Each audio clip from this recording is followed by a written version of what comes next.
Good morning, Aleidan et Shusra, aujourd'hui le Nishmat, Avasher ben Minzev, Avraham ben Rivka et Nissim ben Masoud. Si vous souhaitez vous aider une prochaine étude de Mishnah connectée à 5 minutes éternelles, nous étudions Masechet Shvi'it, Perek, Zain, Mishnah Dalet.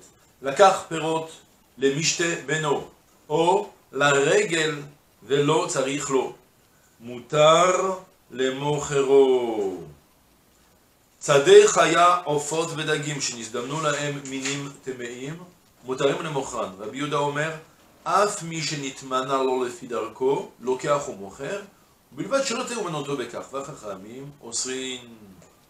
On va continuer maintenant sur le sujet évoqué dans la Mishnah précédente, l'interdit de faire du commerce avec des aliments interdits à la consommation, avec, notamment on avait évoqué, vous vous rappelez, l'histoire du Bechor, l'interdit de faire du commerce avec les Bechorot. C'est-à-dire, on avait expliqué qu'il y a les Bechorot, les premiers-nés des bovins au vin, premiers-nés des bovins au vin, que des vaches, des moutons, les Bechorot, on a le devoir sur eux de les donner au Kohen, en attendant qu'il va y avoir ensuite un moum qui va tomber, le Kohen va pouvoir le manger, un moum, un défaut, que le Kohen va pouvoir ensuite le manger. Il n'y aura plus de gloucha dessus, parce qu'il n'est plus apte à monter sur le Mizbeach, et le Kohen peut le manger. Même mieux que ça, on a même le droit de le vendre aussi. D'accord? Le Kohen a le droit de le vendre, et il y a juste à la robe de ne pas le vendre au kilo, de manière grossière, comme si c'était de la simple viande, parce que finalement c'était quand même un korban à l'époque. Ça, c'est pour le Kohen. Maintenant, on n'a pas le droit de faire du commerce avec ça, on n'a pas le droit d'ouvrir un magasin dans le Kohen, il n'a pas le droit de ramasser tous les prorotes et se mettre à les vendre, ouvrir.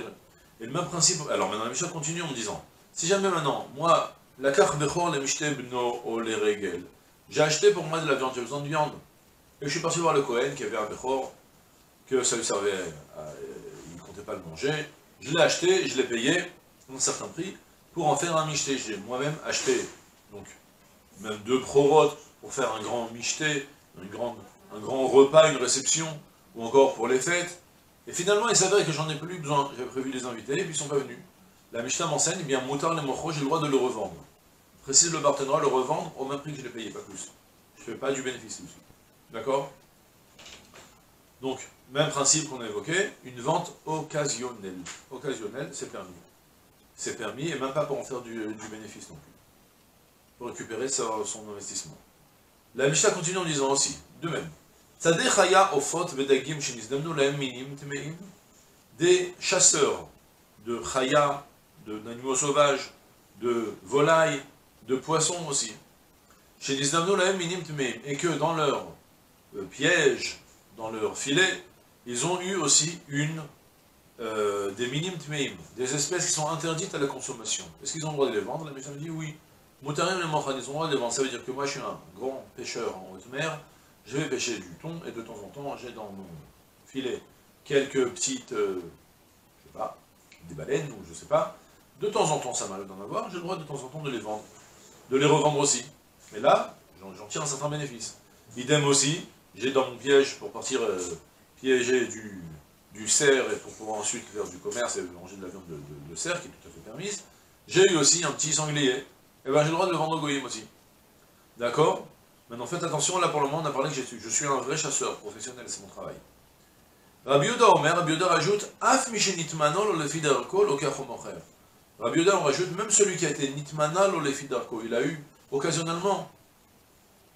Celui qui en a reçu un, lokach mocher, il a le droit de le prendre et de le revendre, ou bilvad shalote ou menoto bekar, mais à condition de ne pas se mettre en faire un business constant. Soit, Rabbi Yehuda est venu rajouter autre chose. Moi, je ne suis pas un chasseur professionnel. Je suis un chasseur amateur. Le dimanche, j'aime bien partir à la chasse. Et il s'avérait que dans ma chasse, j'ai eu moi aussi un animal impur, une espèce impure. Rabbi Yehuda me dire, puisque c'est occasionnel, donc je ne fais pas de la chasse de sanglier, j'ai le droit de prendre le sanglier que j'ai eu et de le vendre au goïm. Tandis que Chachamim interdisent. Quelle est la différence? Alors là, on va un peu mieux expliquer. Il y a, concrètement, on a évoqué qu'il y a un interdit de faire du tmeim yulachem, un interdit de faire du business avec les espèces impures. Il y a une certaine kula qui a été évoquée pour les professionnels, étant donné qu'ils doivent payer des taxes importantes au roi, Alors Ramim leur ont permis, à cause de la perte, c'est un peu le même principe qu'on avait dans la Mishnah précédente, avec les fruits de la Shemitah aussi. De quoi manger, de quoi se maintenir, c'est permis, en général, c'est occasionnel tout ça. Même principe, tu as le gouverneur, le seigneur, qui taxe bien fort les chasseurs. Donc du coup, pour pouvoir payer cet acte, Ramim ont dit, tu sais quoi, lorsqu'occasionnellement, tu as un petit sanglier, ou une petite espèce impure, tu le revends, il n'y a pas de problème, parce que c'est pour payer tes taxes. Mais toi l'autre qui est un chasseur amateur, que de temps en temps il va à la chasse et il a le sanglier, pourquoi il n'a pas de taxe à payer lui? Il n'a pas de frais spécialement, il va pour sa détente, ou bien pour se faire une bonne petite grillade, c'est son plaisir. Ben, tu n'as pas le droit de le revendre, le sanglier que tu as eu. D'accord? C'est la discussion, et sur ça, Rabbi Yehuda, il dit non, tout celui qui est occasionnel, ça devient permis à la revente. Et c'est tout pour aujourd'hui, je te dis, je me plains de la slacha comme tout, c'est là.